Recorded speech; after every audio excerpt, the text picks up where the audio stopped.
So today's video is going to be a Europe haul. Everything that I bought while on my trip around Europe. This includes everything that I obviously spent money on, whether it be secondhand, thrifted, or made locally by a craftsman, or actually just bought full price. So it's not including any sponsored items or any gifts. I was very lucky to meet up with a lot of people and a lot of friends that gave me amazing things, but they won't be included. So I'm going to do it in order of the countries that I visited. So starting off in Munich in Germany. Very first thing that I bought was actually this dress that I'm wearing. So this is a long, I don't know what it's made of, it's like a cotton mixed with a lace, and it's quite fitted and it's long and super flowy. You might have seen me wear it in a few outfits already up on my Instagram. And I was really tossing up whether I should get this or not, because when I put it on it was really quite tight up the top. I have very broad shoulders. But I just loved how it flows. It actually fits really nicely, and yeah, I've been wearing it a lot. It doesn't have a brand, unfortunately. The tag inside the skirt bit has been cut out, so I'm sorry I can't tell you what brand it is. There's nothing. But I did get it at the Munich Pick and Wait store. So a Pick and Wait store, it's kind of like a secondhand vintage store. But it's quite unique in that everything inside has a coloured tag on it, and you take it and there's scales around the store, and then you weigh it and then it tells you how much it would be for that colour per kilo. At least I think that's how it was. I was trying to understand it at the time, being quite jet lagged, having just arrived in Munich, so I was like, huh? Maths, what? But anyway, so this dress ended up being at about €12, I think, which is actually quite pricey for secondhand stuff. And Pick and Wait is more on the pricey end. It's definitely more for vintage wear rather than your just normal secondhand stuff. Like, you're not going to find secondhand H&M or Primark stuff in there. But it's definitely worth a look if you're ever in Germany. I know that there's several Pick and Waits around Germany, and I think in a few other European countries as well. Because the merchandising inside is always stunning. They always do it up really, really nicely. So, second thing that I bought from the Pick and Wait as well was actually 3 of these traditional Bavarian tops. So, and again, I've worn the black one on my Instagram, but I also got a cream one, which I think is really cute. And I don't really wear cream that often, but I think for dressing up for something, like if I was doing sort of a more period look, or even it's kind of piratey to me, which I love. So, and I just love the detailing on it, like the metal here and the lace work. It's just, I really love it. So, got one in cream. Got the black one here, again super pretty, and these, by the way, are by Landhaus. I'm not sure, probably there was many of these in there actually, and they were all on sale. They were all half price. I'm just like, yeah. And I got one more thing, which is this cute little leather suede little vest here, which I think is really cute, and I think I can mix that with a lot of different things just to give it a more kind of medieval kind of look, which I love. I always love putting a little bit of fantasy and a little bit of costume history or something in there. You know me. So those are the 3 things I got from the Pick and Wait shop, and these 3 altogether, because they were on half price, I think I got all of them for €17. I got all 3 for, so yeah. The last thing that I got in Munich was actually from the medieval Christmas market in Wittelsbacher Platz. Apologies, my German is awful. So this market, there's many markets around all of Germany during Christmas time, as you might know if you live there. Lucky you. But this one specializes in more sort of medieval crafts, and I was so down with that, as you know I would be. So what I got is this necklace here. So you probably can't see it very well. I'll put in another clip of it. So it's actually a crow or a raven claw, and it has a bit of, I think it's rabbit or I'm not sure what kind of fur it is at the top. Now these were being sold by a lady, and I didn't get the store name unfortunately. It was just a little one there, and I asked her before I bought it actually, so like, you know, who made these and what they, you know, is it ethically sourced and whatever, and they are, so don't freak out. They're made by, she told me that they're made by the actual store owner who salvages them all out in the woods and puts together things. So yeah, I absolutely was down with this, and this was only like €5, something like that. Yeah, really, really awesome. Love it. So if you're ever in Wittelsbacher Platz around Christmas time, make sure you check out the medieval market there. You'll find really cool things like that. They had so much, but I couldn't afford very much there. Moving out of Germany into Austria, I only visited one place in Austria, and that was Salzburg. Salzburg was a beautiful city, but in the way of second-hand shops, not a lot.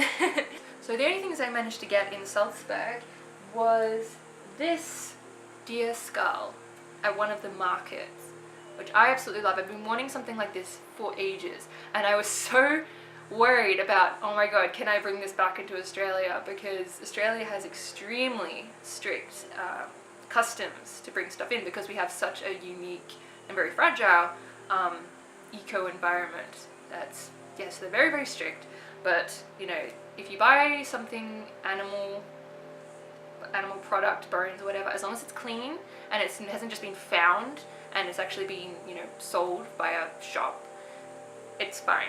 No. So luckily we declared it just to be sure, and they said it was all fine, so I got to keep him. But unfortunately he had a bit of an accident in transit, and his little nose broke off, unfortunately. But I don't think there's anything I can't fix with a little bit of glue. And if not, then I think he looks alright just like that anyway. I'm gonna hang that on my wall eventually.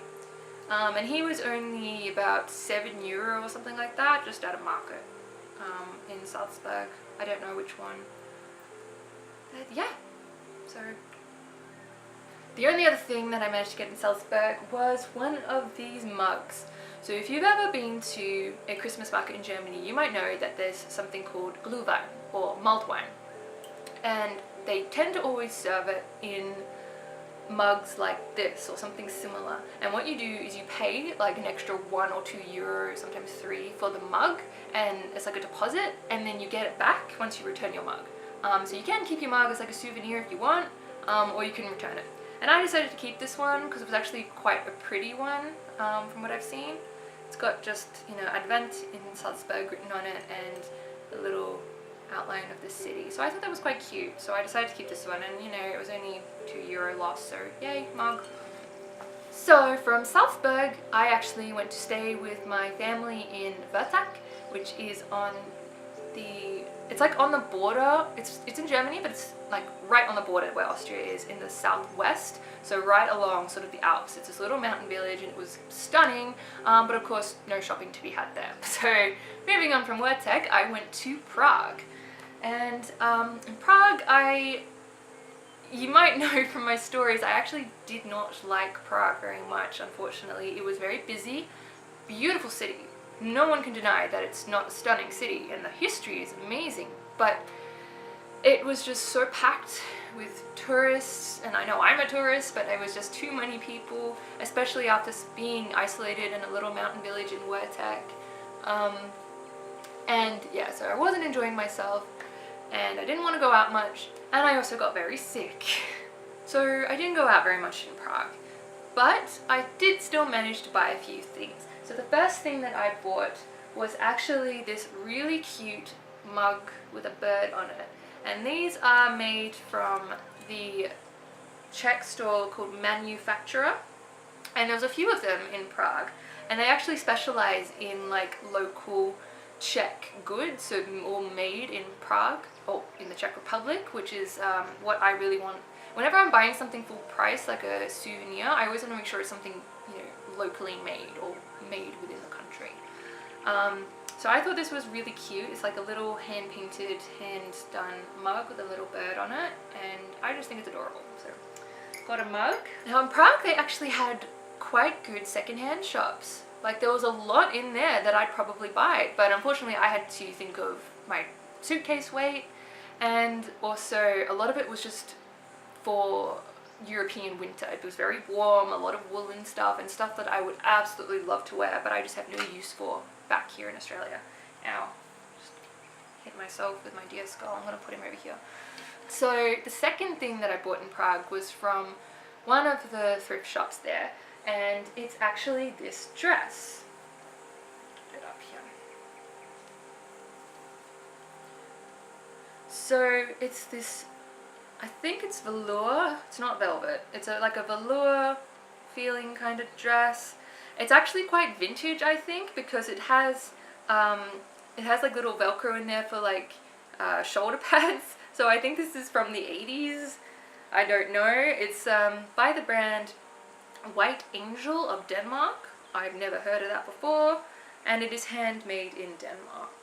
So there you go. I don't know if that brand is still in existence, but this is the dress. So it's a high-low dress, so it's shorter at the front and longer at the back. It's got long sleeves. It's actually a bit too big for me, unfortunately. And the fact that it, you know, I think it has to have shoulder pads, it actually falls off the shoulders a little bit because it's quite wide at the top.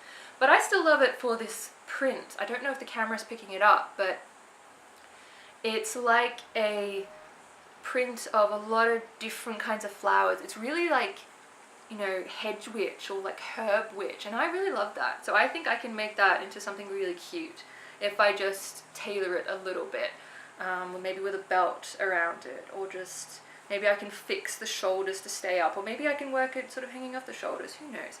So there we go, this dress. So the final thing that I got in Prague was actually these boots here, and I am just in love with these. Oh my gosh. So I was meeting up with my friend Caroline in Prague, and she took me to a thrift store that's kind of on the outskirts of the city, and we just went in here, and I was like digging through everything, hoping to find something, and I found these at like hidden underneath like a big rack of coats, and I just pulled them out, and I'm just like, oh, what are these? And I'm looking inside, and I'm looking on the bottom for like sizing, and there's no size on them at all. And I'm like, right, well, let me just try. So I try them on, and they fit like perfectly. And inside, they've actually got like a sheep skin inside. So they were very, very warm to wear in the European winter, so I wore them a lot. And I wish I could tell you what brand they are, but I don't know. It doesn't say. I tried to look, there's no labels in there. I don't know what it is. But yeah, super, super comfortable. Amazing buy. And they were only the equivalent to about 10 euro, which for boots is like deal. So yeah, amazing, amazing buy in Prague. So from Prague, I went to Berlin. And in Berlin, I only had a few days, and I was still quite sick, so I didn't go out that much, but the things I did buy, I was quite happy with. Quite simple, but I found this in a secondhand shop, and it's an H&M brand, so you know, quality's not amazing, but just for a big, comfy, grey jumper, it'll do, and this was only like €3 or something like that. Just nice and comfy. I don't know if H&M like recycles their designs. They're probably still selling something like it if you want it. It's just a big, comfy, off the shoulder type of deal. And the second thing that I got in Berlin it was actually my most expensive purchase throughout my entire trip. So some of you might know I'm a big fan of the footwear brand Trippen. They are a German brand, and they make some amazing designed boots and other kinds of shoes, like really, really cool designs. And they are very expensive, like very expensive. I only have one pair that I found secondhand, and even buying that secondhand was still about $80 Australian dollars, which is actually a real bargain when you consider that buying Trippen boots new, you're paying like 300 to 400 euro, not Australian dollars, euro. So very good quality shoes. So when I was in Berlin, I found a Trippen outlet store. And of course I had to go. So it was this little room, and they just had lots and lots of shoe boxes of the different Trippin boots, and some of them had like very, very small defects from the factory, so they were like super, super discounted. So I'm like looking around, trying to find my size in something that I liked, and I see these. And I think, oh, it's kind of weird, like what is this nonsense here with the curvy thing? Like, how does this work? How does this look? Your leg doesn't go that way. But they were in my size. They were the only ones there in my size, in like a dark coloring. There were like lots in red. I don't wear red boots. So I decided to try them on. And they actually fit really nicely. And I thought this bit would look weird, but it doesn't. It actually sort of gives you a really nice looking calf, like whoa, calf muscles. And I was just like, oh wow, I actually really like these. They were 120 euro. That's discounted. And I'm like, I really want them, but oh, you know, why not? So I got them. A very, very expensive purchase for me. I usually am not spending that much on things, but they were the only ones there in my size, in this style. And like I said, Trippin is very, very good quality. The leather is super smooth and really nice. The soles are very, very sturdy and are like sewn in like Doc Martens. These will last you a very long time.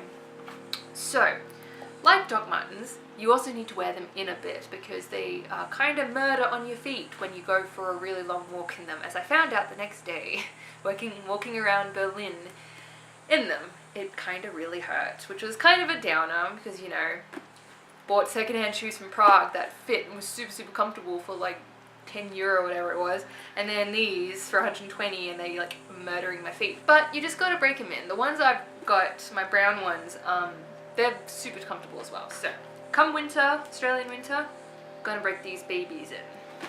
So from Berlin I go to Iceland, and Iceland, as you might know, is incredibly beautiful and incredibly expensive. So you'd think I wouldn't have much to show you from Iceland. You would be wrong. I actually ended up buying quite a lot in Iceland, but not super, super expensive stuff. Like, they were quite pricey, you know, for what they are, but there was a lot in Iceland that was ridiculously expensive that I wanted. Like really gorgeous, like hand-knitted scarves in beautiful grey Icelandic sheep wool, and they were like this long and this wide, so you could just wrap it around, and oh my god, I wanted it so badly. You know me, I have a weakness for scarves. Despite me having like 10 grey scarves already, I wanted this one. But I don't have that one to show you because it was the equivalent of about 300 euro for a scarf. It was handmade, it was beautiful, but I can't justify spending 300 on a scarf. I wish I could, but no. So, the things I did get in Iceland were a lot smaller and a lot cheaper. And I'll start with what I'm wearing, which is this Helm of Awe pendant. I hope you can see that. I know the lighting in here is not great. So it's this pendant that I got. Hold that up. And it's just like a Helm of Awe, and I really, really like simple jewelry sometimes, and this was just very simple and stated. I love the helm designs and the rune designs in Iceland, so yeah, really, really simple. And this was just from one of the sort of tourist shops. There was a lot of them all around, so that's just one of these. Second thing I got was also from a tourist shop, and it's another Helm of Awe, and it came in this box here, and pull him out, and it is this. So it's just like a little decoration thing, but I really like it. It's got this chain, it's got a little hook on the end so you can hang it up, and I just think it's really stunning. It's really pretty. So yeah, got this one. The next thing that I bought in Iceland was actually some shampoo and some conditioner, because mine decided to run out in Iceland, which is a very bad place because anything I'm going to buy is going to be quite expensive. So I decided if I'm going to have to buy new ones, I want them to be an Icelandic brand, because why not? And I went to a like a health store thing that sold cosmetics as well, and I found these. So shampoo, conditioner, and it's by a brand called Soleil. I think that's how you pronounce it. And I got the Lind shampoo and the Lind conditioner, and they're made with Icelandic herbs, and it's a very ethical brand. They had all this recycled packaging, and they talk about the process of how they go out and collect the herbs and make everything, which I really, really love. And everything smells super fresh and super natural, and it actually makes my hair feel really, really stunning. So I'm very, very glad I bought this. And because I liked the shampoo and conditioner so much, I decided to check out what else the brand Soleil had. And so I'd already gone to the Blue Lagoon. The Blue Lagoon was like a hot springs in Iceland, because Iceland is naturally volcanic. It has lots of mineral hot springs around. And when you go to the Blue Lagoon, you get a free face masks included in your admission price. And it made my skin feel so nice. It was so nice. It was like volcanic clay, and I was like, oh my god, I loved it. So after you get dry, when you come out of the springs, I was going to the gift shop, and I'm like, maybe I'll get the Icelandic face mask to take home with me. No, I won't, because a travel size, which is like this big, was still going to set me back about €60. And I am not spending that much on this amount of face mask. Sorry. So that was a bit disappointing, but you know, I found the Soleil hair and shampoo and conditioner, which I really loved, and yeah, I decided to see what else do they do. Do they do face masks? And they do. And so I ended up getting a Stein A mineral face mask. So it's made with made with volcanic clay from, I'm not even going to try and pronounce that. It's like Eyjafjallajökull. I don't know. Iceland, why your language so hard? And it's made with Icelandic herbs as well. It smells amazing. It feels stunning. And the reason I got it was because it's in this powder form. I think you can see that. I don't want to spill everywhere. It's quite full. So all you need to do is take out a little bit, and then you use a bit of water, and you just put on a very thin layer, leave it for about 5 minutes, and then wash it off. And it makes your skin feel stunning. And this was still quite pricey for a face mask. It was still equivalent about €27. But because it's in a powder form, you are going to get so many uses out of this. I've used this about 5 times already, and it is still like practically full.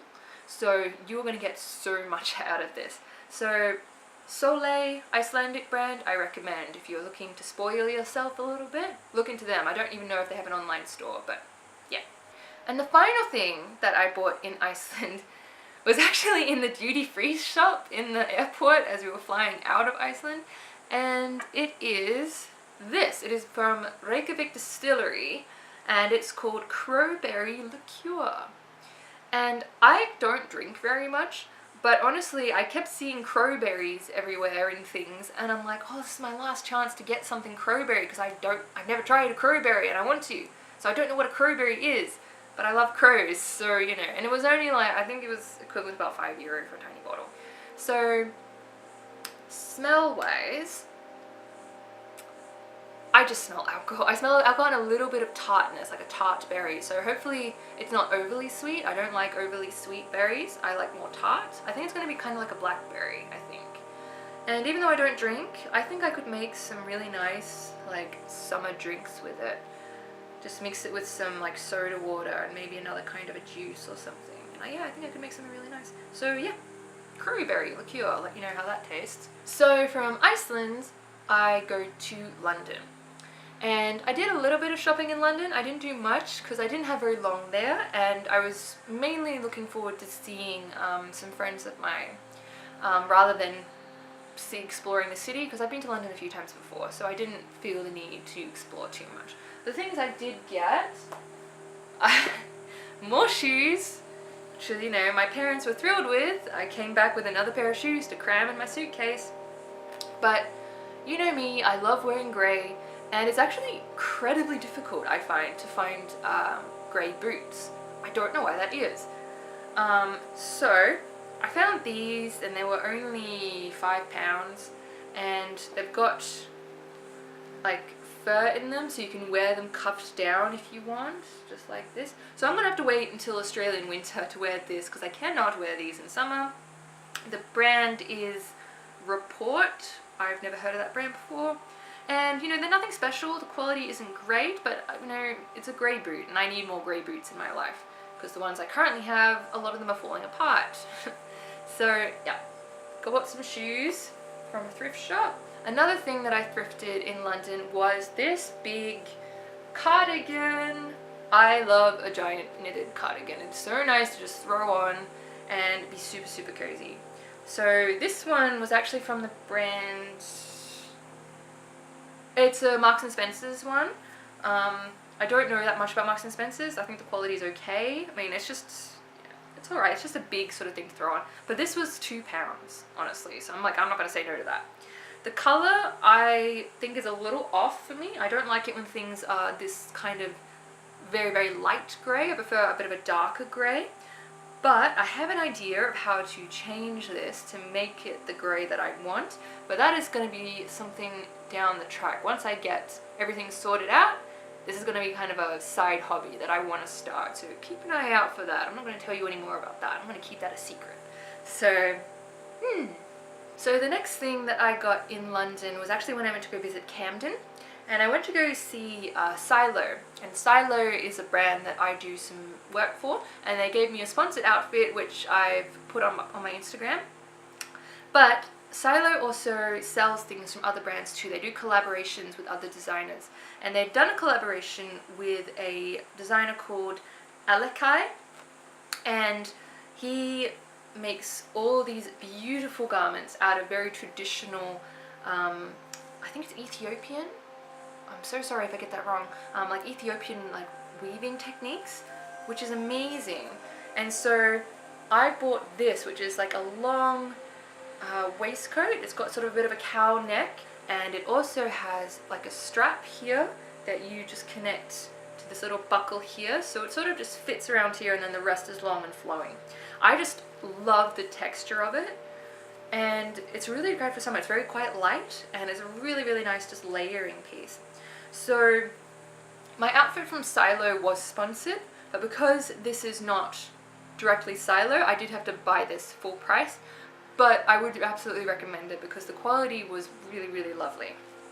So I'm looking forward to coordinating that into some outfits this summer. So final thing that I bought in London was when I was with a friend, and she took me to a thrift shop in Angel in London, and I found these boots, which when I first saw them I'm just like, I don't know about that.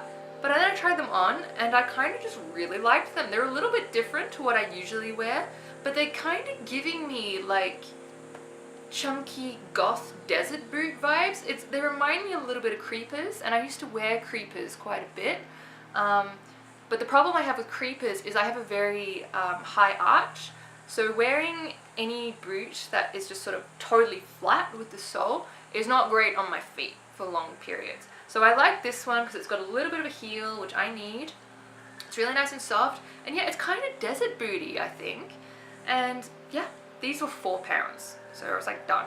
They are from ASOS. I think they're just from the ASOS brand, and they're absolutely like brand new. Like they have not been worn. So for £4 for a desert boot, yeah, hell yeah. So yeah, very happy with that. So from London, I go up to Scotland, Edinburgh to be specific, and I absolutely loved Edinburgh. It is my favourite city of all time, but I actually didn't buy very much there. The only thing that I bought in all of Scotland, Edinburgh is the main place you could do any shopping, was actually this ring. If you can see that. So it's just a very, very simple silver crescent moon ring.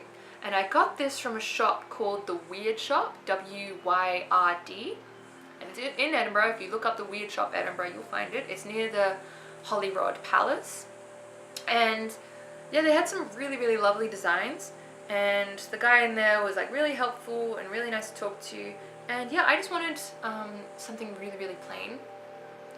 I don't wear rings very often because I tend to lose them all the time. I take them off, I fiddle with them, and if they're a really sort of a big thing, it sort of just annoys me having something on my fingers like that. So this one is just nice and simple. I forget that I'm wearing it. The only issue is it's a tiny bit big for me. Usually I like to wear my rings on this finger. I just think it looks nicer, and I tend to just, I don't know, I like it on this finger, but it's just a little bit loose for me. And the reason I got it a little bit bigger was because at the time, obviously it's winter, and when it's cold, your hands tend to, they don't shrink, but in summer, when it's hot, your hands do swell a little bit, let's put it that way. And so I decided, okay, when I get back to Australia, I don't want to have something too small that I can't fit it on any of my fingers. So I went a little bit bigger, but now that I'm back in Australia, and despite this like 30-degree heat, it is still a little bit big for me. So I'm going to have to get that altered. I think I can just take it to a jeweler and alter it. But otherwise, I'm very happy for my first sort of proper ring investment, besides my blood milk moth ring that I wear a lot. Yeah, very happy with this one here. So that is my Europe haul, which I really hope you enjoyed listening to me rant on and show you things that I bought. I had a fantastic time in Europe. I really did. I definitely want to go back, even possibly to live over there. I just need to find work first. But yeah, look out for all of these, or all the clothes in outfits. I'm definitely going to coordinate all of them into something. It just might have to get a lot cooler here first. Might have to be a couple of months down the track, especially for the boots and giant warm fluffy cardigans. But yeah, thank you so much for watching. I really hope you guys enjoyed, and I plan on editing all my vlogs when I can. I have a lot of footage to go through, and I've never done vlogging before, so it might take me a little bit of time, so please be patient. And also I'm going to write down everything down below, so where I got it from, in the order of when I talked about it, and also the brand if I know the brand. So if you're interested in any of these things and you want to find something similar for yourself, just check down below and it should all be there. So thank you very much, and I'll talk to you guys later. Bye bye.